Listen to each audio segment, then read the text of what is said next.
Bapak Ibu Saudara-saudari, teman-teman sekalian, sahabat-sahabatku yang terkasih dalam Tuhan, marilah pada kesempatan ini kita hening sejenak untuk kembali lagi mendengarkan sabda Tuhan. Sabda Tuhan yang hendak didengarkan diambil dari Penginjil Yohanes bab 15 ayat 9 sampai 11. Perintah supaya saling mengasihi. Seperti Bapa telah mengasihi aku, demikianlah juga aku telah mengasihi kamu. Tinggallah di dalam kasihku itu. Jikalau kamu menuruti perintahku, kamu akan tinggal di dalam kasihku, seperti aku menuruti perintah Bapakku dan tinggal di dalam kasihnya. Semuanya itu kukatakan kepadamu, supaya sukacitaku ada di dalam kamu dan sukacitamu menjadi penuh. Demikianlah sabda Tuhan, terpujilah Kristus. Teman-teman, sahabat-sahabatku, saudara-saudari yang terkasih dalam Tuhan, pada kesempatan ini Penginjil Yohanes kembali lagi menegaskan kepada kita perintah Tuhan berkaitan dengan kasih atau perintah saling mengasihi. Tentu kita sampai pada sebuah pemahamannya, Tuhan selalu menekankan arti kasih ini ya, atau perintah saling mengasihi ini. Dan oleh karena itu, kita pun bisa berpikir bahwa memang Tuhan menekankan kasih kepada manusia, sebab kasih itu yang memulai terjadinya tindakan-tindakan baik. Atau dari kasih itulah ada sebuah gambaran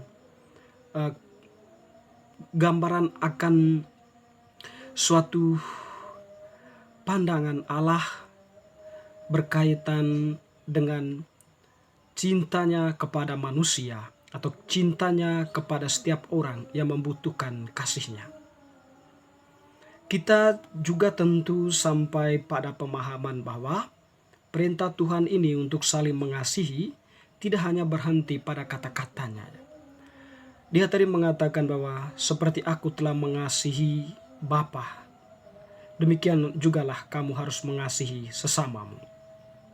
Jadi Yesus mengasihi Bapa yang mengutusnya itu ya dengan sepenuh hati, secara total, tanpa ada batasan tertentu. Tetapi dia dengan segenap hatinya, dengan segenap jiwanya mengasihi Bapa. Semenjak dia diutus ke dalam dunia dalam peristiwa inkarnasi, pada saat itu Yesus sudah masuk dalam perjalanan kasih itu ya. Dia menjadi manusia lemah di dalam rahim Maria, lalu kemudian dalam perjalanan misinya mengasihi setiap orang yang dijumpainya, secara khusus mereka yang memohon belas kasihannya. Yang lumpuh disembuhkan, yang buta bisa melihat, yang mengalami penyakit disembuhkan, dan juga yang kerasukan roh jahat pun diusirnya roh itu, lalu kemudian mengalami kesembuhan. Dia pun menerima orang-orang berdosa, orang-orang yang dianggap terlantar, atau orang-orang yang dianggap tak berguna dalam masyarakat. Dia memungut, dia memanggil mereka semua untuk bersatu dengan dia. Artinya kasih itu berjalan dalam sejarah dunia, dalam sejarah manusia, dalam sejarah kemanusiaan kita. Dan kasih itu berpuncak pada Yesus menyerahkan dirinya untuk kita manusia. Penyerahan diri Yesus bukanlah sebuah momen di mana dia mencari muka atau mencari pencitraan agar bisa dikenal oleh banyak orang. Tetapi penyerahan diri Yesus itu merupakan bentuk kasih yang total kepada Allah dan kepada manusia, atau kepada Bapanya dan kepada manusia. Jadi dia menyerahkan dirinya untuk menebus manusia dari dosa-dosanya. Atau kita bisa sampai pada pemahaman bahwa Tuhan Yesus menyerahkan dirinya menebus dosa manusia, sebab manusia sendiri tak dapat menebus dosanya. Hanya Allah sendirilah yang bisa menebus dosa manusia, dan karena itulah Yesus memilih jalan ini, jalan penebusan itu, untuk membela manusia dari kuasa dosa, perbudakan dosa, dari kuasa kegelapan, dari kuasa kejahatan. Alhasil, pasca salib atau peristiwa kebangkitan membuktikan bahwa manusia telah menang atas kejahatan, atau Yesus telah membebaskan manusia dari kejahatan dan juga membuka pintu keselamatan bagi manusia serta menjadi pembela manusia di hadapan Bapa. Jadi teman-teman, saudara-saudariku yang terkasih, begitulah Yesus mengasihi Bapanya dan juga mengasihi manusia. Maka perintah yang sama itu disampaikannya juga kepada kita saat ini, bahwa hendaklah kamu juga saling mengasihi. Tentu kita mengasihi ya mungkin tidak seperti Yesus sendiri ya, yang sudah mengasihi dengan mengorbankan dirinya. Bisa saja kita sampai ke sana. Dengan demikian kita mempunyai jiwa kemartiran ya, karena sudah membela iman, membela yang lemah ya, demi ditegakkannya kerajaan Allah di tengah dunia ini. Tetapi kasih yang mungkin paling sederhana adalah mengasihi diri kita sendiri. Mengasihi diri sendiri itu lebih pada sebuah pemahaman bahwa hidup kita itu sungguh bernilai. Oleh karena itu, lengkapilah hidup ini dengan hal-hal yang baik. Isilah hidup ini dengan hal-hal yang berguna. Sehingga eksistensi atau keberadaan kita sebagai pribadi di tengah kehidupan bersama itu mempunyai makna atau berguna bagi kehidupan bersama.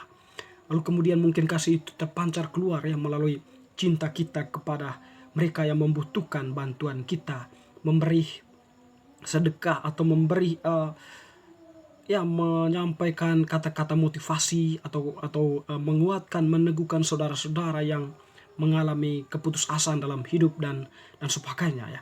Dan mungkin ya tindakan kasih yang lebih ekstrim, kita bisa membantu mereka yang korban banjir, korban tanah longsor dan sebagainya. Kita ke sana memberikan bantuan baik tenaga, pikiran dan sebagainya.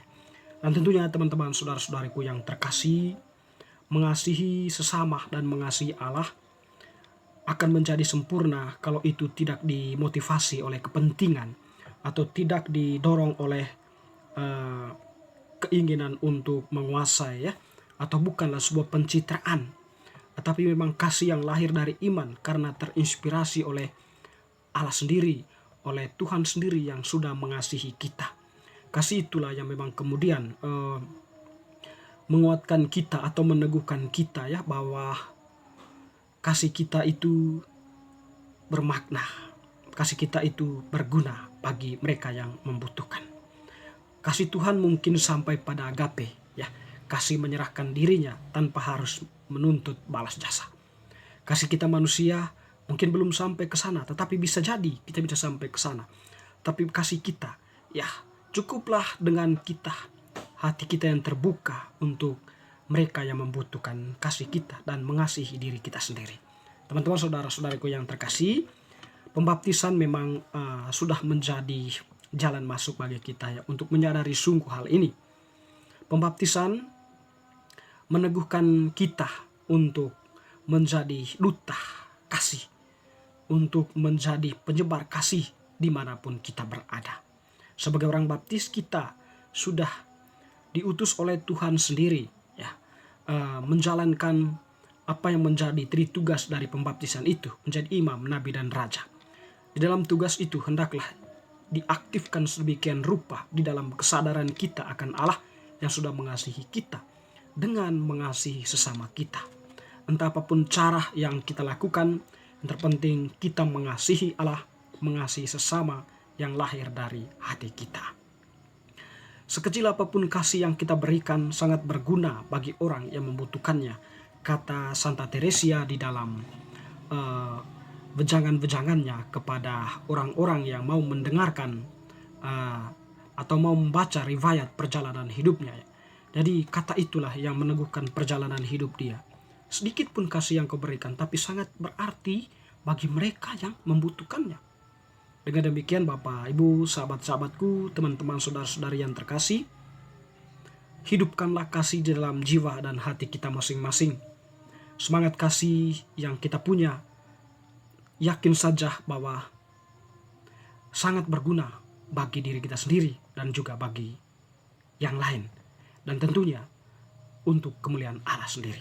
Seperti kata Tuhan tadi, kalau kamu mengasihi, aku akan tinggal di dalam kamu dan kamu akan tinggal di dalam aku.